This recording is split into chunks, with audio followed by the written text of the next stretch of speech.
Businessman Opinion.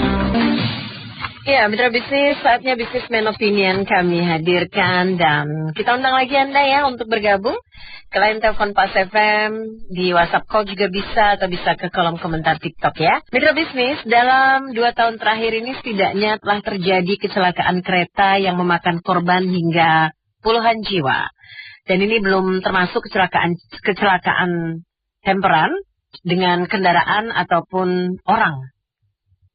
Yang terbaru adalah kecelakaan KRL yang ditabrak oleh kereta jarak jauh Argo Bromo yang memakan korban jiwa puluhan orang dengan lebih kurang 100 luka-luka.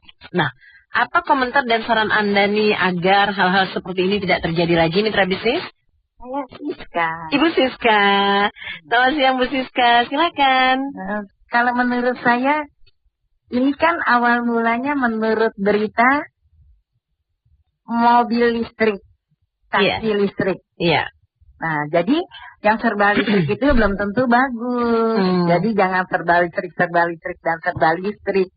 Jadi kita harus hati-hati dan waspada selalu. Iya. Jangan sampai mobil listrik ini mogok di tengah rel kereta api. Jadi kena imbasnya ke seluruh masyarakat pejuang rupiah wanita. Karena saya juga pernah perhatikan banyak sekali rakyat Indonesia yang menggunakan kereta api. Yeah. Begitu banyak perjuangan rakyat Indonesia mencari nafkah. Jadi betapa mirisnya kita melihat keadaan seperti ini. Jadi saya berharap penghematan yang luar biasa itu jangan terlalu ditekan kalau yang tidak penting. Kalau yang penting kita tidak perlu berhemat. Tapi keselamatan untuk semua rakyat Indonesia. Ya, Ibu Siska, Ibu Siska melihat ini kan tadi Ibu bilang katanya dari kendaraan listrik yang mogok ya. Jadi itu ya yang katanya taksi listrik mogok di tengah rel kereta api. Tidak bisa dipinggirkan. Betul. Jadi ditinggalkan oleh supirnya. Seharusnya kan rame-rame harus didorong. Sementara mobil listrik itu kalau mogok didorong rusak. Dan nggak bisa bergerak memang ya. Oleh towing, oleh alat berat. Iya. Jadi nggak semua listrik itu bagus. Jadi kita lihatlah dampaknya ya. Lihatlah perawatannya. Apakah ini ada imbasnya? Ini keselamatan rakyat Indonesia ya. Aduh betapa kasihannya para wanita, saya berdesak-desakan lihatnya. Saya sering memperhatikan rakyat Indonesia yang bekerja mencari nafkah, terutama para wanitanya. Kartini-kartini kita ini pergi gelap, pulang gelap, menggunakan kereta api. Saya suka wawancara dengan mereka. Gitu. Mereka bekerja mencari nafkah untuk keluarganya. Jadi kita tidak selalu berpedoman, oh mobil listrik bagus. Tidak, karena seperti halnya terjadi sekarang ini. Taksi listrik mogok di tengah rel kereta api. Gitu. Jadi saya berharap kita sama-sama saling waspada dan saling hati-hati, terutama merawat semua mesin-mesin. Terutama rel kereta api juga, dan supir-supir harus diberi pengarahan supaya mata awas ke depan, telinga mendengar sinyal-sinyal. Karena ini juga katanya sinyalnya terlambat ya. Untuk memberikan sinyal kepada kereta api dari Gambir menuju Surabaya. Itu ada keterlambatan juga. Jadi kan kasihan mereka yang tidak tahu apa-apa. Jadi kita dalam hidup ini memang perlu hati-hati dan waspada. Baik. Kedua, kita memang perlu penghematan besar-besaran. Tapi apa yang perlu dihemat, itu kita lihat. Kalau yang tidak penting memang boleh dihemat. Tapi suatu hal yang penting bagi jiwa manusia, itu saya rasa tidak perlu dihemat. Kita perlu untuk perawatan mesin kereta api, mesin mobil taksi ini, dan lain-lain. Karena nyawa manusia tidak ada yang jual. Tidak ada yang bisa kita beli gitu. Jadi kasihan kan? Inilah yang terjadi di Indonesia. Turut berduka cita buat korban kemarin ya Pak ya. Iya. Kita sangat berduka, apalagi itu ibu-ibu dan ada yang baru cuti melahirkan ya, hari pertama kerja, infonya ya seperti itu. Jadi memang sangat terpukul ya. Nah, kalau sebenarnya ini semua berakar dari korupsi. Tapi kalau saya bilang seperti itu orang mungkin nggak akan. Kok korupsi yang saya? Iya. Saya yakin itu anggarannya ada. Tapi tidak dilaksanakan dengan kejujuran. Kalau di negara Jepang, namanya persimpangan kereta api itu benar-benar safety first, ya. Nah, itu diatur palangnya seperti apa, sistemnya seperti apa, ya, peralatannya seperti apa, kan 4M1P ya. Khususnya kan, menyelesaikan problem itu. Tapi di Indonesia tidak. Ada anggaran, nanti bagaimana cara anggaran ini bisa dipakai, tapi bukan untuk menyelesaikan masalah. Kalau kita lihat perlintasan kereta api di Indonesia itu mobil kalau lewatin rel itu udah kayak lewatin kubangan gitu. Bagaimana kalau dibuat dia misalnya mulus? Itu salah satu contoh kecil, ya. Nah, jadi mengantisipasi hal itu pertama memang harus ada orang seperti Pak Ahok atau Pak Jonan itu yang bertangan besi mengatur katakanlah institusi atau perusahaan itu supaya dia profesional. Kalau enggak, orang Indonesia itu susah, harus diatur pakai tangan besi gitu. Di persimpangan aja kita dikelahi nama preman, Pak. Itu persimpangannya itu dikuasai oleh preman, bukan dikuasai oleh palang. Enggak. Nah, jadi oleh karena itu, bagaimana supaya hal ini tidak berulang, maka benahilah sistem yang ada. Ya, sistemnya itu yang dibenahi dan orang yang memimpin institusi itu atau perusahaan itu harus bertangan besi kayak Ahok atau kayak Pak Jonan. Kita rindu beliau-beliau itu kembali menangani negara ini. Terima kasih Pak. Saya mengucapkan turut berduka cita, berbelasungkawa atas korban yang meninggal di kejadian semalam dalam kecelakaan kereta yang ditabrak ya di stasiun Bekasi Timur, dan yang korban yang lagi dalam masa pemulihan yang di rumah sakit mudah-mudahan bisa segera pulih, sehat kembali dan bisa beraktivitas kembali berkumpul sama keluarganya. Itu yang pertama Pak Anto. Yang kedua memang ya miris ya kalau kita melihat apa yang terjadi.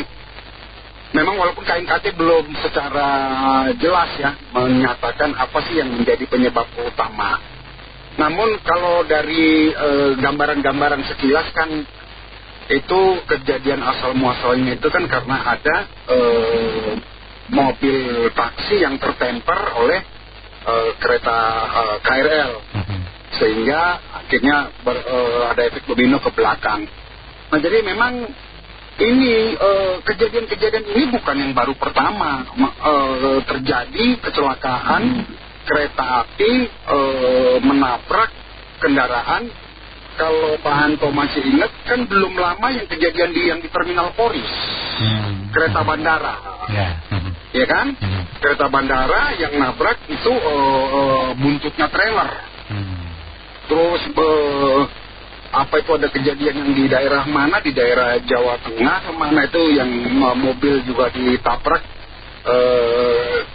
Jadi itu selalu terjadinya itu di persimpangan-persimpangan yang memang tidak ada ininya apa namanya itu penjaganya. Nah, tidak ada penjaganya, tidak ada palangnya, bahkan yang kalau yang di Polres itu bahkan ada palangnya lagi. Jadi kan stasiun besar kan gitu kan Pak ya. Jadi ya baguslah kemarin itu Pak Presiden langsung menanggapin dan apa namanya itu udah setuju, langsung bisa dikucurkan dana untuk membuat flyover di persimpangan kan gitu. Walaupun ya harus ada korban dulu, baru kemudian disetujuin, kan gitu. Ya. Nah, terus kemudian memang disiplin dari masyarakat kita dalam hal ini pengguna kendaraan bermotor di setiap persimpangan memang masih rendah, Pak Anto. Memang masih rendah. Kalau dibilang sangat rendah sih enggak, tapi masih rendah. Jadi udah tahu di persimpangan, even ya Pak Anto ya, even ya. Itu yang walaupun yang jaga persimpangan itu anak-anak polisi cepet lah, preman lah kita bilang. Tapi itu memang saya sangat menghargai itu Pak Anto, yang jaga-jaga itu, yang apa namanya itu, yang si polisi-polisi cepet itu sangat menghargai. Kenapa? Karena Pak Paugah lah kita bilang gitu ya, Paugah itu. Kenapa? Karena memang mereka itu kan kalau kereta itu Pak Anto, kan lihatnya kan jauh banget Pak Anto, baru kelihatan gitu kan. Nah kita kalau kita datang pakai kendaraan, kita nggak bisa ngelihat sebelah kanan itu atau sebelah kiri. Mereka yang lihat. Tapi kadang-kadang kita itu nggak mau, karena mungkin ada rasa ego. Lu ini ngapain sih polisi cepet ngatur-ngatur kayak gini, lu cuma mau cari duit. Padahal itu Pak Anto, itu mereka benar-benar itu. Ya kalau menurut saya, ya kan. Nah tapi dalam hal kedisiplinan, palang yang benar-benar ada palang kereta pun udah turun pun palang itu masih ada yang suka nerobos. Jadi ya dimintalah, memang saya menghimbau ya kesadaran dari pengguna kendaraan juga Pak. Kereta itu nggak bisa seperti mobil ngerem mendadak, karena kalau dia ngerem mendadak itu apa namanya itu bisa efek yang di belakangnya lagi, gerbong di belakangnya bisa keluar dari jalur, malah anjlok. Iya gitu loh. Jadi ibaratnya kan dia itu lebih baik dijalankan terus, menabrak yang di depannya satu daripada dia beresiko, kan gitu kan. Ya walaupun kebetulan tidak menguasai masalah signal perkereta-apian juga, walaupun apakah kejadian kemarin begitu kereta yang satu di depan itu menabrak taksi, kan KRL yang menuju ke Cikarang itu kan bisa berhenti. Artinya dia bisa melihat signal ada bahaya di depan kereta itu, maka dia berhenti.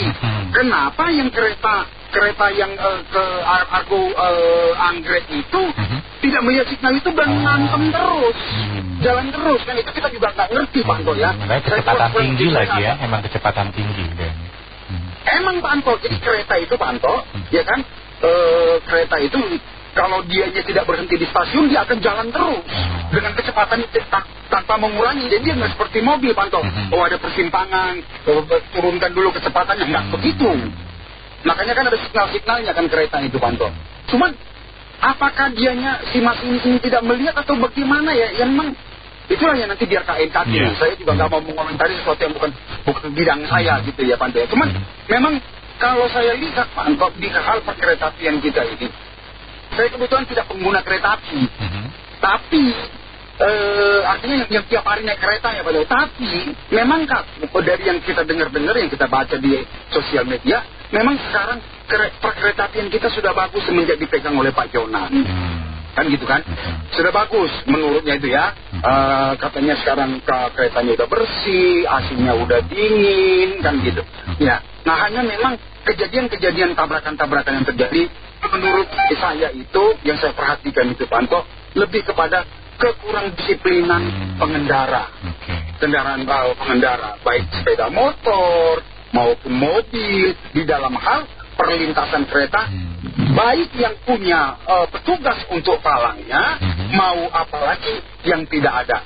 Jadi saya yakin mungkin pengguna dulu banyak pemilik mobil atau mengendarai kendaraan, hargain tuh yang Pak Ogah yang di persimpangan kereta api yang nggak ada palangnya. Ikutin aja mereka itu, jangan nganggap mereka itu yang membuat macet. Itu kalau dari saya. Ya, sementara nanti kita menunggu pemerintah mengeluarkan dana, karena ini kan bukan tanggung jawabnya kereta api bikin flyover ya, itu kan pemerintah ya Pak ya. Sambil menunggu pemerintah untuk bisa menggelontorkan dana dan membangun flyover kah atau underpass kah di setiap perlintasan kereta api. Demikian Pak Anto kira-kira dari saya ya. Iya. Aduh, ini saya lihat berita ini, saya sangat turut berduka cita juga ya sama, bagi Pak, yang betul. meninggal. Apalagi ini jujur ya, saya kemarin malam juga dengar di berita itu rupanya gerbong wanita yang lebih parah sekali karena kan di paling belakang kalau nggak salah. Iya, betul. Gerbong wanita yang ada di deretan belakang KRL, betul. Wah, itu benar-benar loh. Nah, ini pesan saya untuk salah satu perusahaan taksi Green ya. Saya lihat pernyataan Anda ini kayaknya tidak etis loh. Oke. Supir Anda selamat, tapi ini gara-gara Anda loh ini loh. Sampai nabrak, sampai gara-gara tabrak mobil, keretanya pun juga akhirnya juga kena tabrak juga. Ini saya jujur saya kesel banget loh nih loh. Harusnya ada pernyataan maaf ini, ataupun sampaikan duka atau penanggung jawabnya gimana. Malah mengabarkan supir selamat nggak selamat. Ini perusahaan taksinya nih jujur ya, nih tolong deh, nih yang dengerin gue punya pesan ya.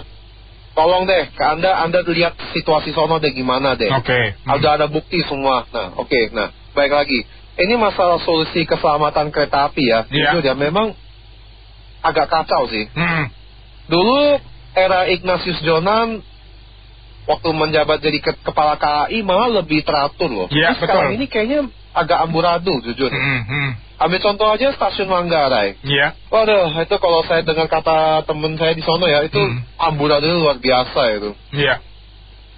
Iya nih, mestinya ada time management yang baik deh kalau boleh tahu deh. Jadi ada kecenderungan kemunduran gitu ya Pak ya, kemunduran setelah pasca Pak Ignatius Jonan gitu ya.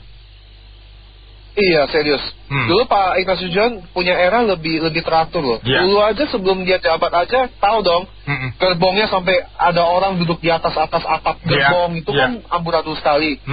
Sampai banyak upaya, pakai semprot set, disemprot set ke orangnya aja nggak mempan, pakai rantai-rantai yang digantung di atas pun nggak mempan, kawat berduri nggak mempan. Akhirnya begitu pegang Pak Ignatius kan langsung banyak pembenahan, lebih teratur. Betul Pak.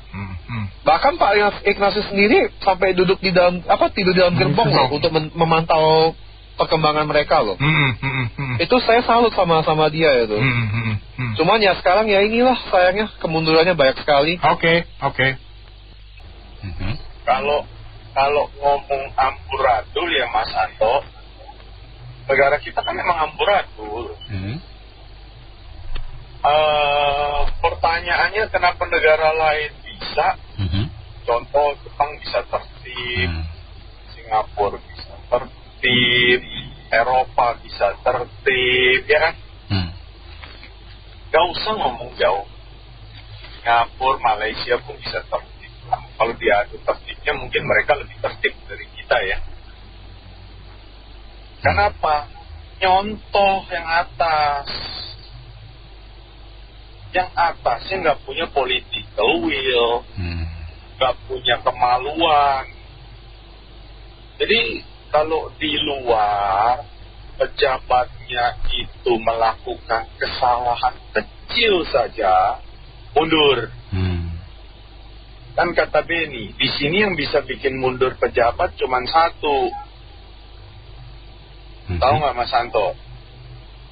Tukang parkir. Mundur, dia mundur. Kalau mereka itu nggak ada urat malunya. Kalau perlu aturannya diubah buat mereka. Jadi kalau kita semua berharap bakal tertib, mereka juga sejatinya yang ngelanggar kok aturan. Gak usah jauh-jauh lah.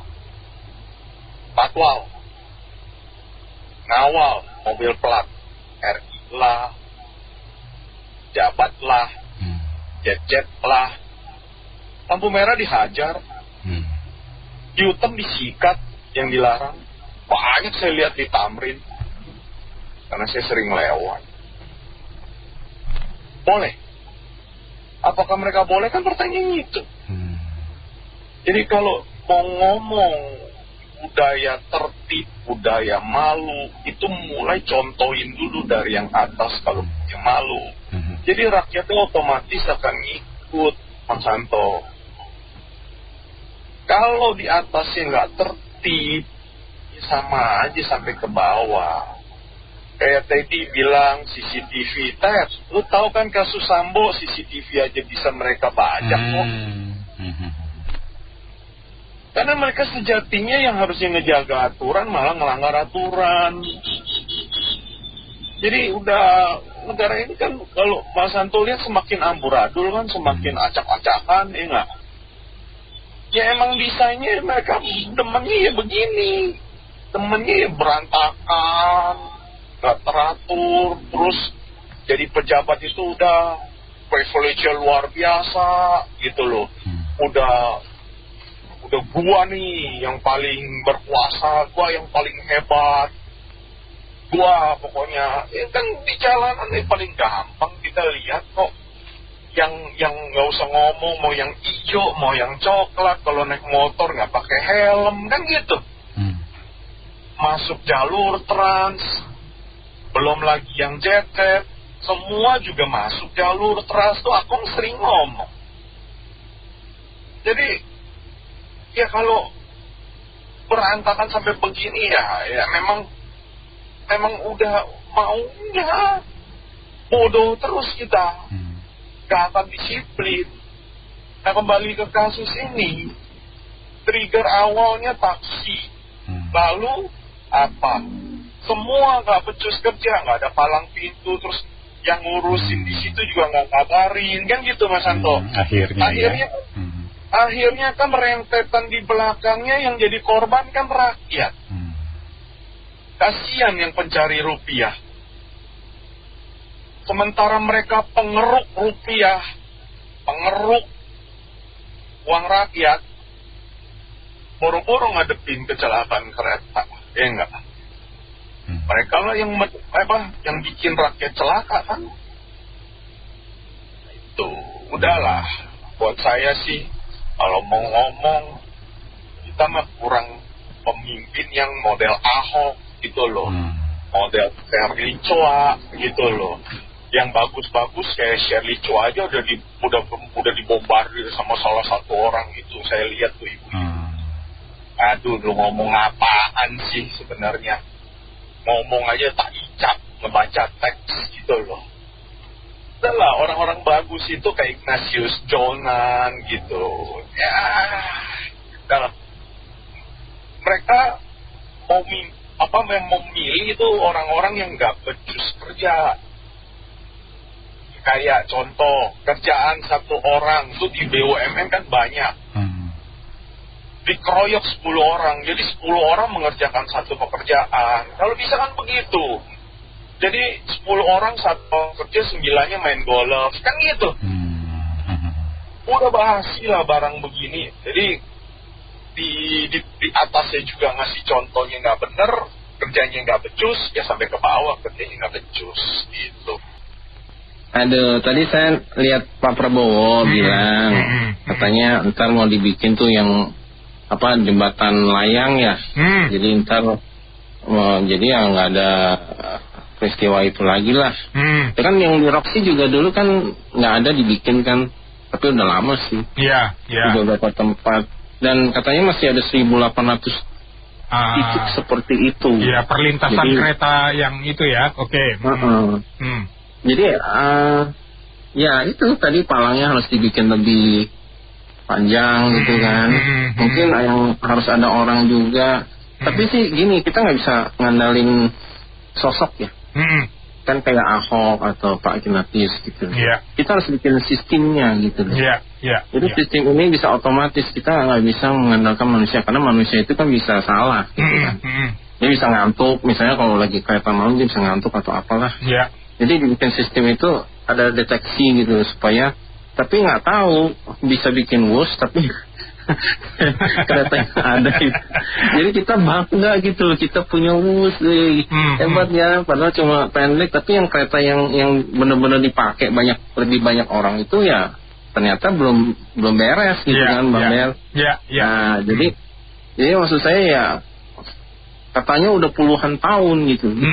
Berarti pemerintahan yang dulu ada solusi atau enggak gitu, ada solusi yang maksimal atau enggak kan? Makanya kan di negara Cina bukan hanya kereta cepat, Bang Ber, udah kereta bawah laut. Sebenarnya ke negara kita itu kan terdiri dari banyak lautan kan, jadi antara satu pulau dengan pulau dia udah ada yang bawah laut. Sudah terhubung gitu ya dengan kereta gitu ya. Di Tiongkok udah kayak gitu ya. Oke. Iya, jadi maksud saya ya kita kalau misalnya dari satu pemerintahan ke pemerintahan berikutnya ya harus ada kesinambungan lah. Maksudnya ada bikin apa, jadi bukan tergantung orang siapa yang jabat, entar dia bikin ini. Ya, jadi bikin sesuatu baru yang lama ini belum diberesin gitu ya. Iya. Maksud saya jangan begitulah, itu kayak bikin proyek aja gitu kan. Ya kan nyari cuan aja. Gitu aja, Bang. Oke. Langsung aja. Saya kebetulan anak kampung situ, Bang. Oke. Jadi hampir tiap hari lewat Ampera, hampir tiap hari lewat Bulak Kapal gitu. Nah itu satu, kalau mau dibikinkan flyover, itu aksesnya sempit, Bang. Oke. Tidak memungkinkan berarti ya? Ya, yang Bulak Kapalnya masih memungkinkan, tapi kalau yang Ampera, ini agak sempit ya gitu. Aksesnya ke kiri atau ke kanan juga agak sulit. Mungkin itu dibuat secara sistem ditutup. Nah, menyangkut yang kejadian ini di kereta api, Bang, setahu saya itu kan ada semboyan belum BR. Oh iya, ada semboyan 35. Ada SOP-nya. Betul. Saya nggak tahu berapa karena saya nggak di internal kereta api gitu, tapi setahu saya mereka ada semboyan, Bang. Dan masinis ini ketika memang mengalami hambatan yang ketemper dengan mobil taksi listrik ini, yang mungkin konslet atau apa dengan rel sehingga mogok atau sebagainya, kita sedang diselidiki oleh kepolisian kan. Nah, ini harusnya dia kontak ke KS, Bang, kepala stasiun di Bekasi Timur, kepala stasiun di Tambun yang akan dilintasi, dan terlebih kepala stasiun yang di Bekasi, Bang. Begitu dia ada kendala, jadi akses perjalanan kereta dari Bekasi menuju TKP itu 2 menit, Bang. Iya. Jadi harusnya ketika dia ada sinyal merah karena ada accident ini, harusnya semua kereta yang melintas ke timur, mau kereta Jawa, mau KRL, harus ditahan di peron 3. Ini real ya, Bang ya? Atau peron 4, atau peron 2 yang ada di stasiun Bekasi. Nah ini nanti KNKT-nya akan turun, Bang. Kenapa ini nggak ketahan? Apakah udah kelolosan? Karena hitungan 5 menit, saya nggak pernah naik kereta yang 9 ini KRL ya, yang jam 9. Tapi estimasi saya 5 menit dia udah sampai Tambun, kemudian dia masuk di jalur yang kanan, Bang, yang untuk jalur nahan. Sehingga Argo Bromonya tuh bisa bablas. Bisa bablas, ya. Nah, karena untuk setelah dari, proyek jembatan yang Bekasi itu, nah itu 4 jalur. Tapi setelah itu turun ke 2 jalur, sehingga di Bekasi Timur ini statusnya 2 jalur, Bung BR. Tapi begitu nanti dia masuk di stasiun Tambun, itu posisinya dia akan ngebuka karena memang udah lama. Di Tambun itu kalau nggak salah ada 4 ya, atau mungkin malah 6, 4 kayaknya. Hingga dia bisa ke kanan ke jalur lambat. Nah yang Argo Bromonya langsung maju. Setelah itu biasanya KRL lanjut lagi ke Cibitung sampai terakhir ke Cikarang. Nah karena dia ketahan nih, Bang, saya nggak tahu. Nah ujungnya di komunikasi nih, Bang. Nah tinggal KNKT, kepolisian menyelidiki apakah masinis yang di depan, karena masinis kan ada 2, Bang. Ada yang di depan sama yang di belakang yang almarhum mungkin. Karena kena pasti akan di belakang yang di sebelahnya gerbong wanita. Itu di belakang selalu ada. Malu, Bang, kita angker dulu, Bang. Nah, jadi ceritanya real ya, Bang. Ceritanya real nih, Bang. Gitu. Tinggal masalah manajemennya. Gitu ya, Bang. Nah, itu aja sih, Bang. Menteri Pemberdayaan Perempuan dan Perlindungan Anak. Ih, panjang banget nih, gue sampai hafalin loh. Katanya, entar lain kali gerbong khusus untuk wanita dan anak-anak taruhnya di tengah aja. Gitu loh. Jadi entar kalau yang kena kan yang cowok tuh. Entar kalau cowoknya mati, yang nyari duit siapa, Bu? Ya kan? Kok sekelas menteri ngomongnya kayak gitu? Kan bisa dibayangin kalau menterinya aja kayak gitu, kira-kira kenapa nggak yang kemarin nggak direshuffle sekalian gitu loh. Kacau ya. Ini sekelas menteri kok ngomongnya emangnya bukan itu salah gerbong ya? Bukan salah gerbong sebenarnya itu kan. Masa dibilang karena dia ditempatin di belakang, harusnya di tengah. Jadi kalau ditabrak dari depan sama dari belakang nggak kena. Loh, kok bego? Serius gue sampai ngomong kasar kayak gini udah keterlaluan gitu loh. sekelas menteri bisa berpikir seperti itu sekolah di mana gitu loh. Malah tidak ada empatinya ya itu. Malah tidak ada empatinya kalau begitu malah. Iya, dia bilang masa biarin aja yang cowok-cowok mati gitu. Emansipasi boleh. Cuman ini bukan emansipasi namanya. Dia udah mau lebih tinggi dari cowok berarti kan. Membela cowok, membela cewek itu ya boleh. Tapi kalau kan mau emansipasi kan namanya persamaan kan. Ini mau lebih tinggi dari cowok. Ini udah ngaco gitu loh. Aduh udah deh, makasih. Oh nanti yang dipikirin itu gerbong dipindahin ke tengah itu, aduh memang nggak nyambung bener kamu. Aduh otaknya. Tapi begini loh, Mas. Itu kan intinya kan semua itu ya itulah sumbernya itu karena korupsi, duit difokuskan kepada hal-hal yang bisa dikorup, ya. Nah, terus jadi anggarannya juga nggak ada, kan tadi ada di media televisi diundang seorang pengamat, ya kan? Itu kan sudah ada undang-undangnya, kalau harus ada sistem gimana kalau ada kecelakaan di depan atau ada sesuatu batu longsor, banjir. Nah, itu harus sudah sistem itu pada berhenti gitulah. Ya, secara otomatis. Nah, sekarang ini masih manual, Pak Di. Gitu. Nah, juga ada pernyataan yang konyol dari Menhubnya. Di mana sudah lapor pada presiden bahwa akan istilahnya yang disalahkan taksinya. Iya, akan istilahnya pokoknya akan meneliti lagi perizinan taksinya lah pokoknya gitu loh, taksi listrik gitu. Nah itu juga konyol juga, itu gak ada hubungannya Pak De, gitu loh, ya kan? Kecelakaan ini yang disalahkan taksinya, kan taksinya memang ada kecelakaan, tetapi kan ketika kalau sistemnya itu berhenti, Argo Bromonya sudah jarak, itu kan jaraknya 35 menit dari sebelum taksi itu mogok atau apalah, tabrak itu kan kecelakaan. Baru sesudah itu ada kereta Argo Bromo tiba di stasiun Bekasi. Nah itu kan waktu yang sangat panjang toh, gitu kan. Nah itu harusnya kan sudah ada satu sistem yang mungkin dia dari stasiun Kerawang sudah berhenti. Saya biasa naik kok itu kereta. Nanti hari Sabtu saya kebetulan naik juga pergi ke Semarang, gitu loh. Jadi ternyata hingga hari ini sistem perkeretaapian kita itu belum ada sistem seperti itu, padahal di undang-undangnya sudah ada. Ya, jadi harusnya ada anggaran khusus diberikan sistem itu. Jadi otomatis gitu loh, Mas. Jadi itu kalau ada kejadian kayak begitu lagi, ya tanah longsor atau apa, udah langsung dia tanpa dihentikan oleh masinis, dia sudah terlebih dulu rem, gitu loh, berhenti dia, ya, gitu. Jadi tidak terjadi tubrukan itu. Yang saya dengar dari pengamat dari gitu.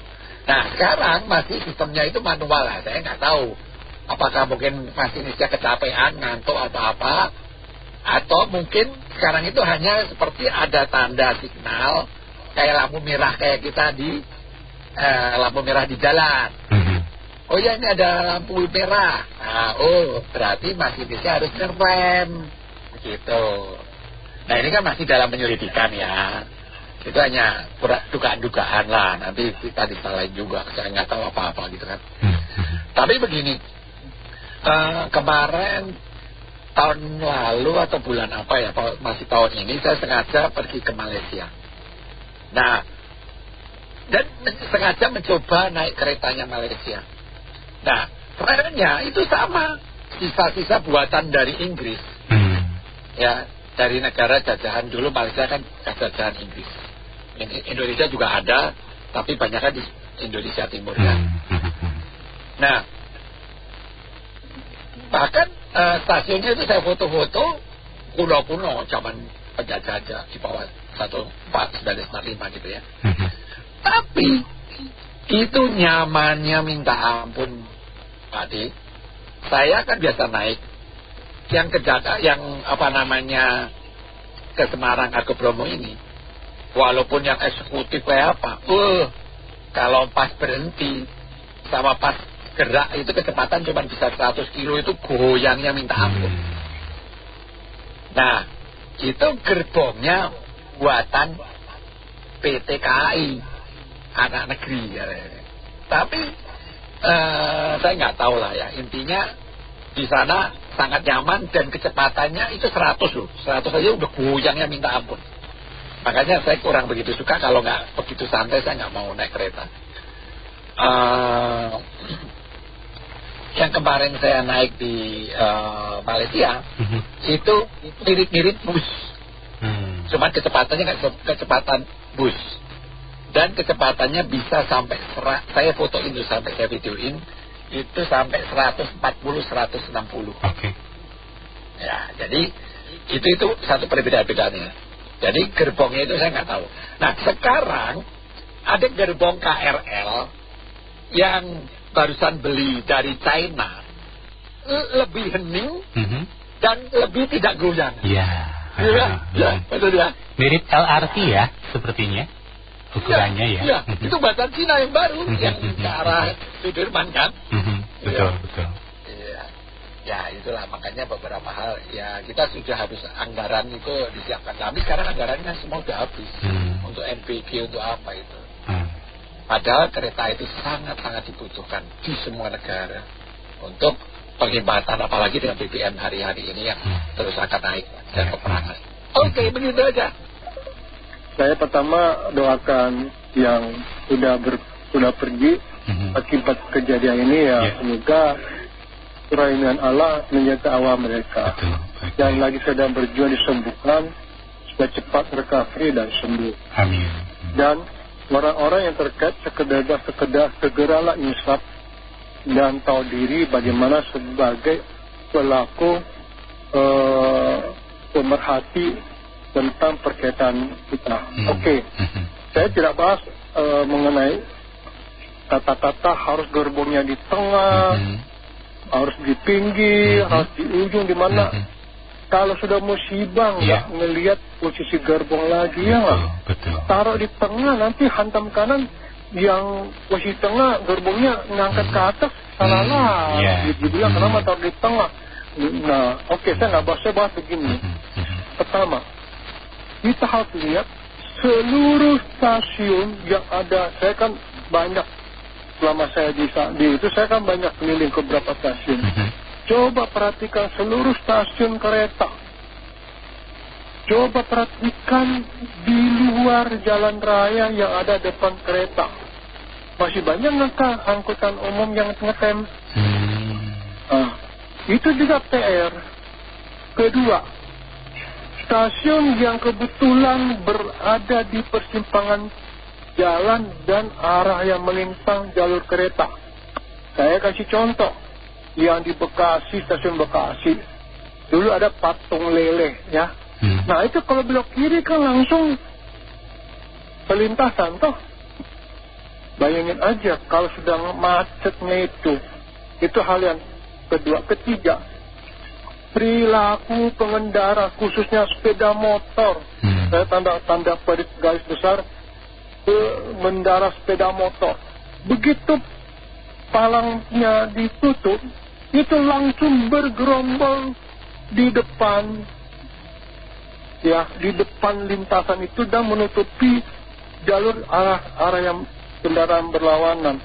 Begitu portal diangkat, bayangin aja, mau nyebrang aja susah, macet. Apa yang terjadi seandainya pas lagi macet-macetan itu ada kereta yang mau lewat, habislah itu. Nah, maksud saya perilaku kita juga harus diperhatikan gitu ya.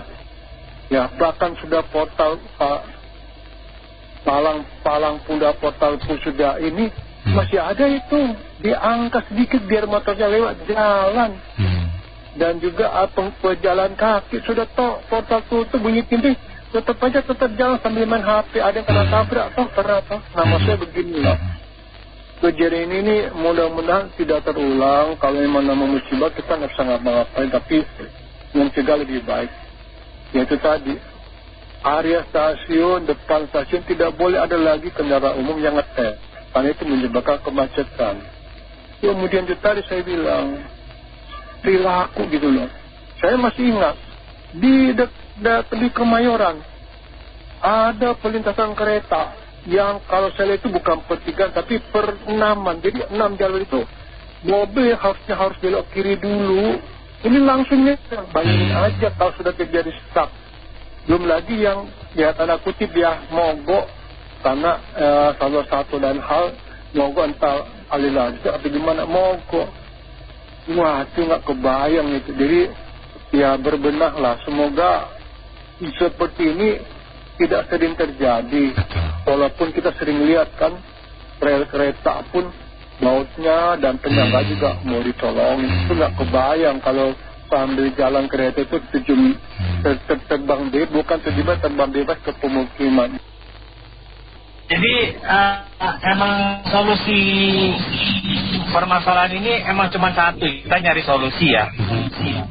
Tadi bilang ngetem, orang harus yang ini, apa istilah itu nggak bisa, karena orang bisa tua.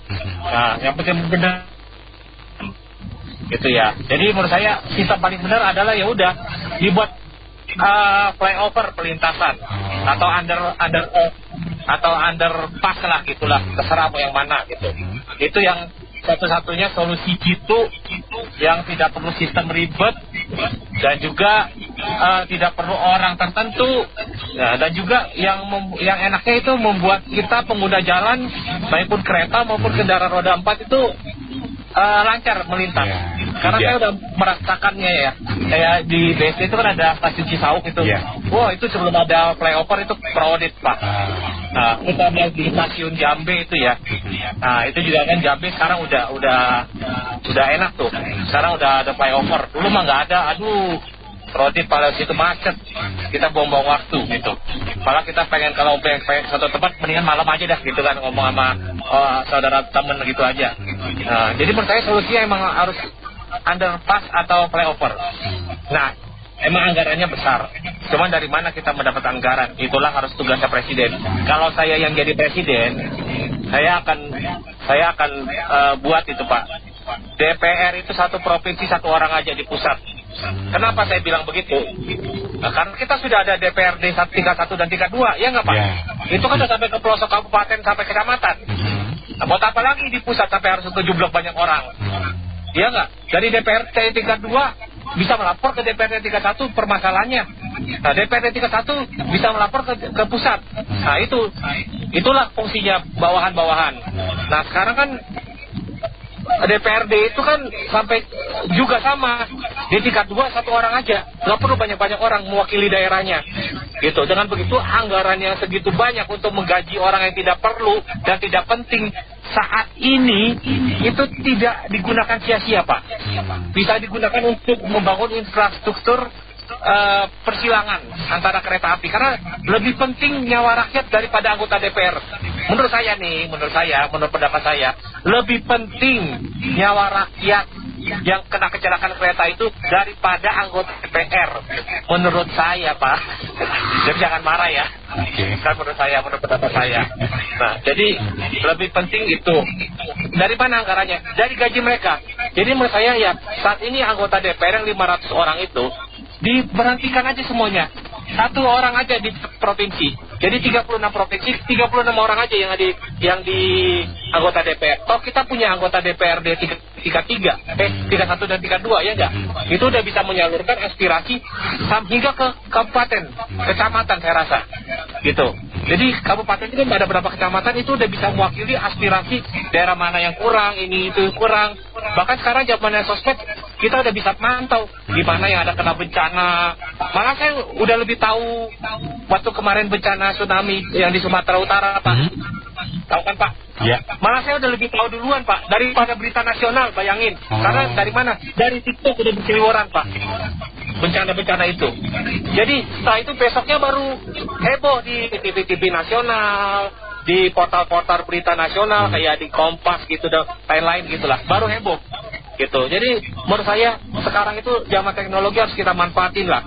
Jangan kalah sama perusahaan swasta aja sekarang aja ya.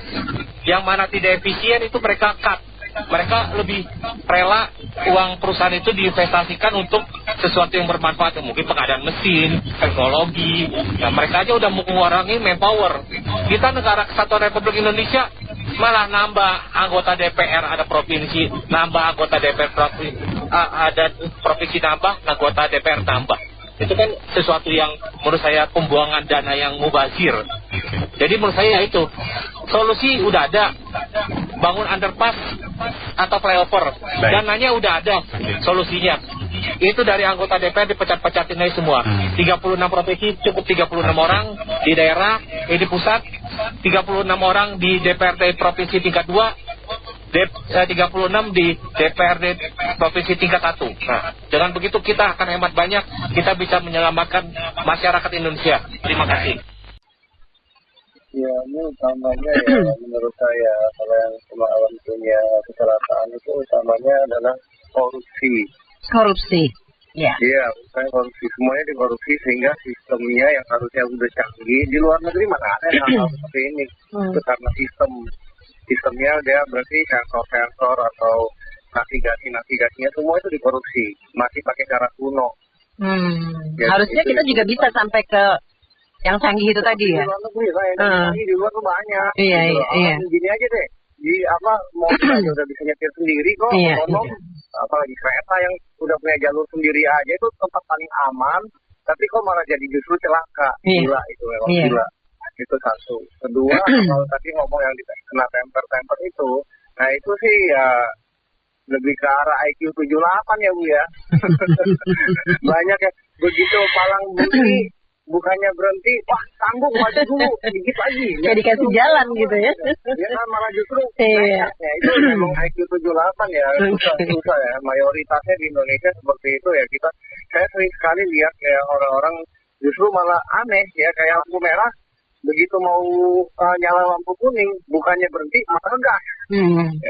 Jadi ini semua yang kayak gitu-gitu itu gimana ya, pendidikannya kurang, jadi hidupnya juga jadi susah, jadi seolah-olah kejar waktu adalah uang gitu loh. Jadi ya gimana, nyawanya murah berarti. Jadi regulasi-regulasi yang seperti ini harusnya diketatkan dan dipercantik lah, jangan alus hitam dulu yang ditinggiin. Kita bukan negara mau perang itu juga kalah, bensinnya nggak ada, kan energinya nggak ada. Jadi lebih baik kan ini yang untuk ke rakyat digedein dananya supaya ya paling enggak kan nggak terjadi masih konyol seperti ini ya. Ya itu aja sih. Tadi baru dengar Pak Prabowo bilang ada 1.800 titik yang seperti itu. Jadi nantinya katanya mau dibereskan. Titik yang seperti apa ini Pak Teddy? Ya itu yang tidak ada bisa dilewati itu. Tidak ada ininya, tidak ada kendaraan. Tidak ada portalnya ya? Enggak, bukan. Maksudnya istilahnya bisa dilewati kendaraan. Mau ada portal atau nggak ada portal, itu bisa dilewati. Jadi istilahnya entah solusinya dibikin kayak itu yang jembatan sama itu gardunya, dibikin gardunya. Jadi intinya masalahnya katanya udah dari berpuluh-puluh tahun yang lalu ya. Jadi bingung masalah ini. Saya bukan ngomongin pemerintahan sekarang nih, karena masalah lama ya. Sudah bertahun-tahun bisa bikin kereta listrik, bisa bikin kereta cepat dengan fantastis, tapi ngurusin yang lama itu enggak. Apa ini? Kalau misalnya ada proyek ya yang baru dibikin, Tapi kalau yang udah nggak ada proyek yang nggak mau diperbaiki itu kan udah lama. Gitu loh. Jadi kalau kecenderungan setiap kali ganti pemerintah udah itu yang kan banyak yang lama-lama nggak dilanjutin kayak gitu-gitu kan. Kalau nggak ada proyeknya nggak diperbaiki. Wah, makanya kan yang kena ya masyarakat sendiri gitu loh. Jadi gitu loh, korupsi itu bukan berarti kayak ngambil duit dari kantong kita langsung, bukan. Justru yang harusnya yang rakyat terima, yang selesai rakyat menerima fasilitas yang harusnya benar, itu nggak dibenerin gitu loh. Itu termasuk pencurian, bukan literally kayak duit kamu harus diambil itu baru kita menganggap itu korupsi. Enggak. Makanya mencuri hak rakyat ya Pak Teddy ya. Iya. Yang harusnya diterima. Makanya kan saya gini, harusnya ya kalau pejabat-pejabat itu berpikirlah, kan kita tinggal di negara kita sendiri gitu loh. Ini kan fasilitas semua kan, ya saya nggak tahu ya pejabat ada yang naik kereta atau enggak gitu loh. Tapi misalnya dia ada keluarga dia, itu nggak mungkin semua keluarga dia kaya kan? Atau enggak deh, mungkin adik semuanya dibikin kaya juga ya. Tapi maksud saya kan misalnya ada yang temen dia lah atau saudara dia, semua yang masih pakai kereta, terkena musibah kayak gini kan sedih juga kan? Jadi maksudnya untuk yang keperluan yang publik semua orang nikmati, ya termasuk yang mau korupsi atau nggak korupsi itu ya jangan dikorupsi gitu. Yang berfungsi untuk kepentingan semua orang banyak. Kalau ini kan enggak. Ini mau berfungsi. Itu aja kitab suci aja dikorupsi, Mbak Mary. Pusing deh saya. Iya. Ya pertama-tama saya mengucapkan innalillahi wa inna ilaihi raji'un, turut berduka cita ya kepada para korban yang meninggal dunia dan juga yang luka-luka. Ya, semoga yang luka bisa sembuh ya. Iya. Dan keluarganya bisa sabar-sabar. Iya, mudah-mudahan. Seperti ini takdir. Dan kita tahu bahwa kereta api bukan pertama kali menjadi tabrakan kereta api. Dulu zaman Orde Baru juga ada ya di Bintaro. Kereta api dengan kereta api berlawanan arahnya. Kalau yang berikutnya juga ada dengan mobil, ada kereta anjlok, dan ini juga ada hubungan dengan mobil taksi kalau tidak salah ya. Lalu terjadi tabrakan kereta di belakangnya ditabrak kalau tidak salah. Anggrek ya itu ya, kereta cepat dan juga KRL. Dan ini katanya 5 gerbong masuk ya. Ini kan korban banyak kemungkinan, dan ini keteledoran kemungkinan ada di SDM. Karena apa? Karena kita tahu kalau ada kejadian tabrakan mobil sama kereta, itu kan diotomasikan seharusnya ke stasiun terdekat. Agar apa? Agar kalau ada kereta berikutnya, dia tidak menabrak kereta yang lagi berhenti. Karena ada sinyal ya. Iya. Sepertinya ini tidak ada informasi dari tempat kejadian ke stasiun terdekat. Baik yang datang dari arah kanan atau yang dari kiri kan berlawanan. Itu harusnya dikasih informasi. Ada nomor telepon, ada bentuk lain informasi itu. Tapi ini sebenarnya tidak ada. Sehingga kereta yang seharusnya dia tidak menabrak, akhirnya menabrak. Dan kita tahu bahwa kalau kejadian seperti ini masih saja tidak diambil pelajaran, kemungkinan akan mengulang lagi, Mbak. Karena kejadian kereta merapat mobil atau kereta anjlok itu beberapa kali terjadi di negara kita. Dan anehnya kok masih terus terjadi. Ini juga menandakan manajemen di kereta apian itu kurang beres biasanya. Ada masalah di situ. Dan ini harus dievaluasi ulang. Kalau tidak, ini kita tidak akan menemukan solusinya. Hanya masalah-masalah lagi yang akan timbul. Pandangan saya pribadi itu lain. Ya. Saya sering naik kereta, saya sering mengawasi saya itu. Pertama, saya berduka cita. Juga kereta api kita selama zaman Belanda membangun sampai sekarang sedih, Mary. Kemarin saya kan sering ke Bogor kan. perawatan kita tuh kurang, asal-asalan. Contoh di Bios saja yang dibangun Belanda, amburadul. Bangsa kita, saya nggak mau jelekin, memang begitu. Kalau sudah terjadi, masing-masing punya ide keluar. Wah, saya gini, kita lihat deh daerah Tanah Abang, sepanjang jalan tuh orang tinggal di kereta, itu di rel kereta. Pemerintah nggak lihat, jadi banyak faktor, bukan hanya mobil listrik disalahin. Itu banyak faktor. Kita contoh daerah Tanah Abang di mana jembatan 2 itu, bahkan kita masih banyak tinggal di pinggir kereta. Jadi banyak faktor penyeberangan nggak ada yang jaga, terutama di Jelambar, di Roksi. Waduh, kalau cerita kereta api Pak, malu. Untung masih ada ini bus. Sampai sekarang bus katanya utang belum dibayar, diperpanjang. Zaman dulu ada kan kereta kita seperti India kan naik di atas kan. Nah sekarang udah nggak ada. Pokok cerita kereta api kita Pak sedih Mer.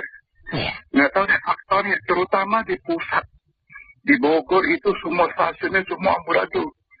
Saya juga kesian ya. Sekarang itu penilaian saya nggak mau jelekin. Juga dia punya kereta nggak ada standarnya. Kalau kereta standar di Tiongkok ya, dia berapa lama dia mesti ngawasin pakai alat canggih. Untung kemarin saya lihat di Bogor ada alat-alat canggih, nggak tahu dari negara mana. Bukan gaya-gaya dulu lagi dicangkul-cangkul, digali, bukan. Nah itulah jadi kelemahan bangsa kita. Kalau sudah terjadi, semua pejabat keluar menyalahkan si A, si B, si C. Ya, itulah bangsa kita, kelebihannya atau kekurangan begitu, Mary. Pokok kereta api kita sedih deh. Untung masih ada bus, kalau enggak, waduh kacau semua, Mary. Ya. Itulah pandangan saya nggak bilang benar, itu penilaian saya kereta api kita. Baik, terima kasih. Mitra bisnis kita cukupkan sampai di sini ya. Dengan opinion, Mary Agustin.